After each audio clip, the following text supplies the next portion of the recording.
সুবর্ণার সাথে ঠিক কী এমন ঘটনা ঘটল, কেনই বা তাকে আজ এভাবে লাইভে এসে অঝরে কাঁদতে হলো? বন্ধুরা, আপনারা যদি আজকের এই পুরো ইতিহাসটা জানতে পারেন তবে সত্যিই শিউরে উঠবেন।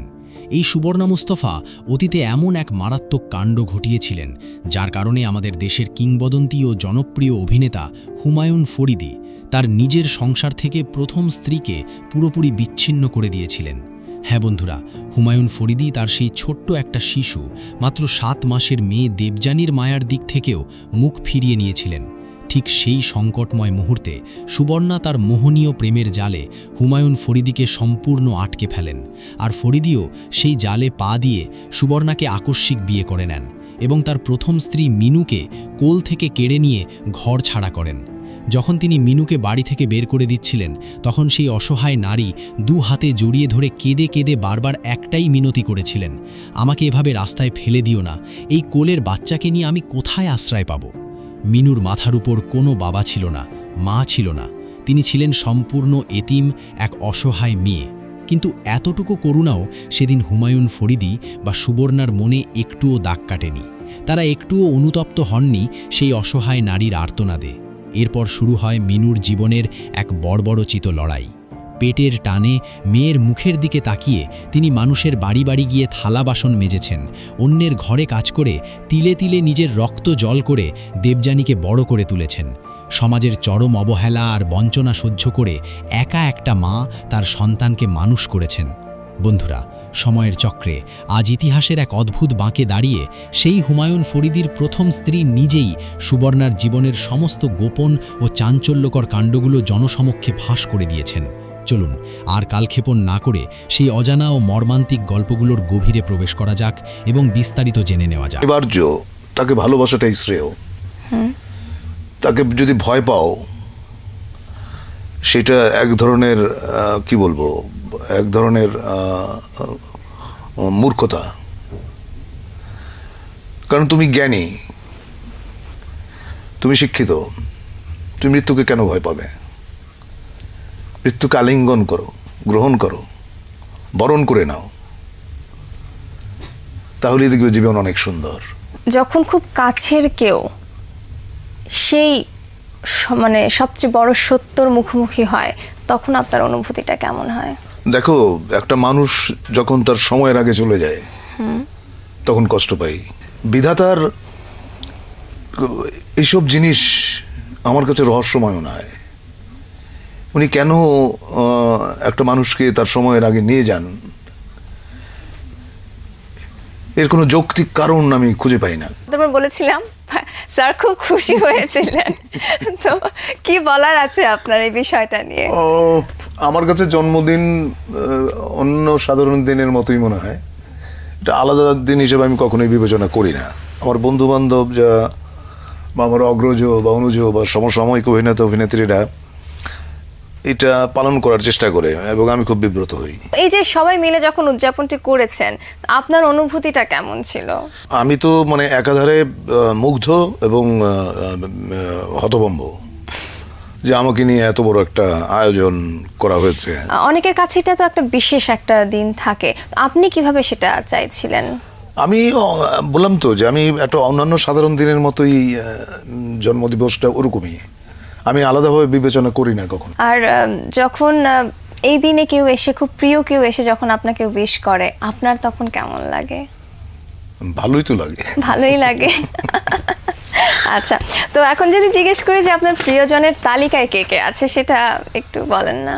সেটা তো শেষ করা যাবে না, তোর অনুষ্ঠানের সময় সীমা চলে যাবে। কোনো অসুবিধা নেই, আমরা শুরু করি। মোটামুটি আমি সবাইকে পছন্দ করি, সবাইকে ভালোবাসি, সবাইকে সুখী দেখতে চাই। আমি কোনো মানুষকে অসুখী হোক বা অসুখী জীবনযাপন করছে এটা আমি দেখতে চাই না, কখনোই চাইনি। তো সবার সাথে নিশ্চয়ই সময় কাটাতে ভালো লাগে না, তো কার সাথে খুব পছন্দ করেন সময় কাটাতে? সবার সঙ্গেই আনন্দের সঙ্গে সময়টা কাটাতে চাই এবং আমি তাই করি। আর এমনি কি মনে হয় না যে এই মানুষটাকে খুব বেশি পছন্দ করি, সে যখন সাথে থাকে তা খুব ভালো লাগে? সেটা আমার মেয়ে। আচ্ছা, তো একটু কি তার সম্পর্কে আমাদেরকে বলা যায়? না, আমার মেয়ে পছন্দ করে না। আপনি আপনার মেয়েকে নিয়ে বলতে চাচ্ছেন, তবে আমি তাকে চিনি খুব ভালো করে, আমরা একসাথে কাজও করেছি। তো একটা কথা না বলেই পারছি না, সত্যি অসাধারণ আপনার মেয়ে, সত্যি। তো 60তম বৎসরে পদার্পণের পর জীবন নিয়ে আপনার উপলব্ধিটা কেমন? দেখো, জীবন হচ্ছে, আমি কোথায় যেন বলেছিলাম, life is nothing but a journey towards death. মৃত্যুর দিকে ক্রমাগত এগিয়ে যাওয়ার নামই হচ্ছে জীবন। এই জন্য এগিয়ে যাওয়ার এই যে জার্নি, এই জার্নির মাঝখানে অনেক কিছু ঘটে, অনেক আনন্দ ঘন পরিবেশ যায়, সময় যায়, অনেক অনেক অনেক বিব্রতকর সময় যায়, অনেক বেদনার সময় যায়, অনেক লজ্জার সময় যায়। এই জার্নিটাই হচ্ছে জীবন। আর সর্বশেষ কি মনে হয়েছে আপনার এই জীবনটা থেকে? জীবনটা দেখো, আমি আমার জীবন, আচ্ছা কি না যেন নাম তোমার? আমার নাম মুনমুন। হ্যাঁ, মুনমুন। দেখো, আমি আসলে জীবনটা উপভোগ করতে চাই এবং উপভোগ করেছি এবং করব, সামনেও করব, ভবিষ্যতে করব। জীবনের অনুভূতি আসলে এটা তো ভাষার কোনো ক্ষমতা নেই এটা ধারণ করার। এটা এত ব্যাপক, এত বিশাল যে তুমি ভাষায় এটা প্রকাশ করা সম্ভব না। You have to feel it in your heart. আমরা দেখেছি যে আপনি অনেক সাহসী একজন ব্যক্তি এবং জীবনে অনেক কিছু সিদ্ধান্ত নিয়েছেন, যা হয়তো বা একজন সাধারণ মানুষের পক্ষে সিদ্ধান্তটা নেওয়া খুব ডিফিকাল্ট হয়, কিন্তু আপনি সেই সাহসিকতার প্রমাণ দিয়েছেন। এই সাহসটা কোথা থেকে মানে আসে? কিরকম একটা উদাহরণ দাও। এই এতগুলো বছরের মধ্যে এত উঁচু নিচু হয়েছে জীবনে, কোনো কিছুর সাথে আপনাকে আপোষ করতে দেখিনি। সেই ক্ষেত্রে আপোষ করে তো ভীতু মানুষ, আপোষ করে হচ্ছে যারা মেরুদণ্ডহীন প্রাণী। তো আমার তো মনে হয় যেমন মেরুদণ্ড আছে। এত বড় মাপের একজন অভিনেতা, আপনাকে যারা আদর্শ মানেন, তারা যখন আপনার সামনে আসে, সত্যি তাদের হাত পা কাঁপে, সত্যি কথা। তো আপনার সামনে যখন নতুন একজন এসে কাজ করে, আপনার সাথে কাজ করে নাটকের ক্ষেত্রে, তারা মোটামুটি একদম নার্ভাস হয়ে যায়। তো আপনার এইটা আসলে দেখো, আমি অত বড় মানুষ না, আমি খুবই সাধারণ। আমি কত বড়? আমি 5 ফুট 6.5 ইঞ্চি। এটা তো অনেক বড় হলো না। আফজাল আমার যেতে অনেক লম্বা, ও আমার যেতে বড় মানুষ।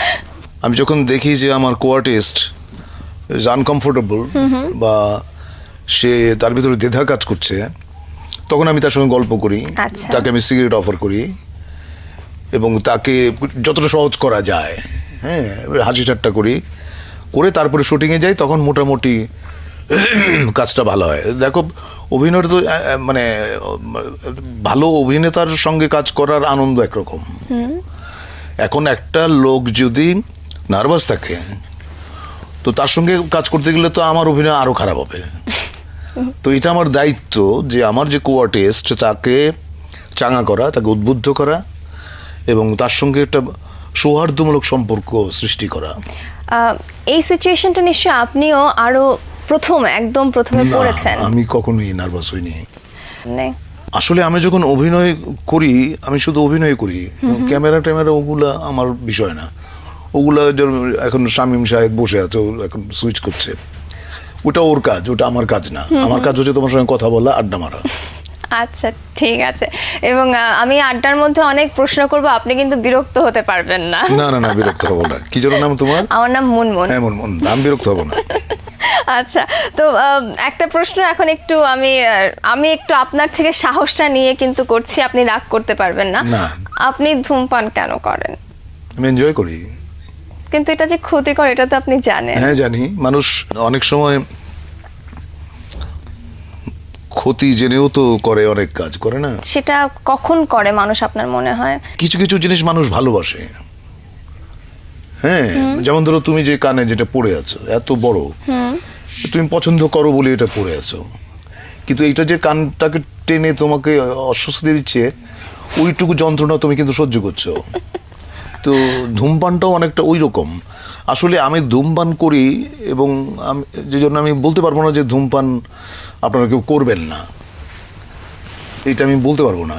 আমি যেদিন ধূমপান ছেড়ে দেব, সেদিন হয়তো সবাইকে বলবো যে ভাই ধূমপান করবেন না, এটা স্বাস্থ্যের জন্য স্বাস্থ্যের পক্ষে ক্ষতিকর। আমি জেনে শুনে তারপরও কি আমি ওই ক্ষতি যেটা করছে, আমাকে ধ্বংস করছে যে জিনিসটা ভেতরে ভেতরে, আমি তাও কন্টিনিউ করে যাব? দেখো, কিছু কিছু জিনিস আছে যেগুলো মানে রেজিস্টেবল না, তুমি সেটাকে কখনোই বন্ধ করতে পারবে না। সেটা তোমার জীবনের সঙ্গে এমনভাবে জড়িয়ে গেছে যে ওটা যদি তুমি ছেড়ে দাও তাহলে হয়তো তোমার ভালো লাগবে না, তুমি অসুস্থ হবে, আর নিজেকে ঠকানোর তো কোনো কারণ নেই। তো আমি আবারও মাপ চেয়ে নিচ্ছি, এত বড় বড় প্রশ্ন করে ফেলেছি। তার কারণ একটাই, যে আপনাকে আমরা খুব পছন্দ করি আর আমরা চাই আপনি যেন আমাদের মাঝে অনেক অনেক দিন বেঁচে থাকেন সুস্থভাবে। আচ্ছা, ঠিক আছে। এবার একটু আপনার ছোটবেলায় যেতে চাই। আপনার শৈশবটা কোথায় কেটেছে, আপনার জন্মস্থান সম্পর্কে একটু জানতে চাই। দেখো, আমার বাবা ছিলেন সরকারি কর্মকর্তা, ওনার ছিল বদলির চাকরি, সুতরাং আমি বাংলাদেশের বহু বহু জায়গায় থেকেছি। আমার বহু এলাকার সঙ্গে মানুষের সঙ্গে বন্ধুত্ব হয়েছেন, এবং ছোটবেলায় আমি খুব দুরন্ত ছিলাম, এখনো বোধহয় দুরন্ত। দুরন্ত ছিলেন ছোটবেলায়, তার কিছু প্রমাণ কি একটু আমাদেরকে দেবেন? কি ধরনের দুরন্ত ছিলেন আর কি? আমি অত্যন্ত কৌতূহল প্রবণ, এখনো তাই, এবং সমাধান না পাওয়া পর্যন্ত আমি একটা জিনিসের পেছনে ছুটে বেড়াতাম, এখনো ছুটি। মানে দুরন্ত দস্যিপনা বলতে যা বোঝায় আর কি, দুষ্ট। আচ্ছা, হ্যাঁ, যেমন আমি একটা উদাহরণ দিই। স্যার জিজ্ঞেস করলেন, এই তোর নাম কি? তো বললাম আমার নাম আকবর। বলে যে অর্থ জানিস? বলে না, আকবর অর্থ হচ্ছে এই। তো আমি দাঁড়ায় বললাম, স্যার আমার নাম হুমায়ুন ফরিদি, আমার নামের অর্থ কি? তোর নামের অর্থ হচ্ছে বাদর, বস। আচ্ছা আচ্ছা, একটা জিনিস লক্ষ্য করা গেছে, যারা খুব ক্রিয়েটিভ হন তারা দেখা যায় যে ছোটবেলায় খুব দুরন্ত ছিলেন। আপনার কি মনে হয় ক্রিয়েটিভিটি আর দুরন্তপনার মধ্যে কি কোনো মিল আছে নাকি কোনো যোগসূত্র না, আছে? এটার সঙ্গে কোনো মিল নাই। রবীন্দ্রনাথ তো দুরন্ত ছিলেন না। আচ্ছা, এত বড় একজন কি বলবো সন্ন্যাসী, উনি তো অত্যন্ত সাদাসিধা এবং শান্ত শৈশব কাটিয়েছেন। জি, কাজেই ক্রিয়েটিভিটির সঙ্গে দুরন্তপনার কোনো সম্পর্ক নেই। ক্রিয়েটিভিটির সঙ্গে সম্পর্ক হচ্ছে তোমার সৃষ্টির প্রতি আগ্রহ, একাগ্রতা এবং পরিশ্রম। যেটা হয় যে একটা পরিবারের সন্তানকে বাবা মা চান যে সে ডাক্তার হবে, ইঞ্জিনিয়ার হবে, পাইলট হবে, অনেক বড় বড় স্বপ্ন। আমি বলছি না যে অভিনেতা হওয়া স্বপ্ন না, কিন্তু আপনার মধ্যে কেন এটা এলো যে আমি অভিনয়ই করব? আমি 1961 সালে, তখন বোধহয় তোমার জন্ম হয়নি, 61 সালে একটা ছবি দেখলাম। ছবিটার নাম হচ্ছে আন, হিন্দি ছবি। ওটাতে অভিনয় করেছিলেন দিলীপ কুমার। তো দিলীপ কুমার যখনই পর্দায় আসেন তখনই হল ভর্তি মানুষ তালি দেয়, চিৎকার করে, শীষ বাজায়। তো আমি দেখলাম, ভালো তো, আমি তো ওনার মতো হতে পারবো না, আমাকে অভিনয় করতে হবে। ওই তখন থেকে মাথায় যেটা ঢুকেছে ওটাই আমি লালন করেছি আমার সমস্ত জীবনে। দিলীপ কুমার তো নায়ক ছিলেন, কিন্তু আপনি তো ইচ্ছাকৃতভাবেই খলনায়কের চরিত্রগুলো করতেন। দেখো, আমার চেহারা অত ভালো না, আমি নায়ক করতে গেলেও নির্মাতারা সেটা গ্রহণ করবেন না, এবং সম্ভবত দর্শকরাও গ্রহণ করতেন না। সেটা আমি দর্শককে ছোট করছি না, আমি তাদের প্রতি সম্মান রেখেই বলছি। আর তোমার খলনায়ক বা প্রতিনায়ক চরিত্রে অভিনয় করতে গেলে যেটা সুবিধে সেটা হচ্ছে যা খুশি তাই করা যায়। যেমন ধরো, একটা নায়ক যদি তার মাকে লাথি মারে, ওই ছবিটা চলবে না। কিন্তু আমি যদি আমার মাকে লাথি মারি, বা আমার বোনকে বিক্রি করে দিই, বা বাবাকে হত্যা করি, কোনো অসুবিধা নেই। একটা নায়ককে করতে বলো, ওটা পারবে না, সে করবে না। তো আপনি যে উদাহরণটা দিলেন একদম এক্সট্রিম পর্যায়ে মাঝে হয়ে যায়। তো আপনি যে কাজটা করতেন, এটা কখনো আপনার খারাপ লাগেনি যে আমি কেন এটা করছি? না না না, দেখো, অভিনয় হচ্ছে প্রেয়ার, এটা প্রার্থনার মতো। ওই কাজটা তোমাকে ঠিক মতো করতে হবে।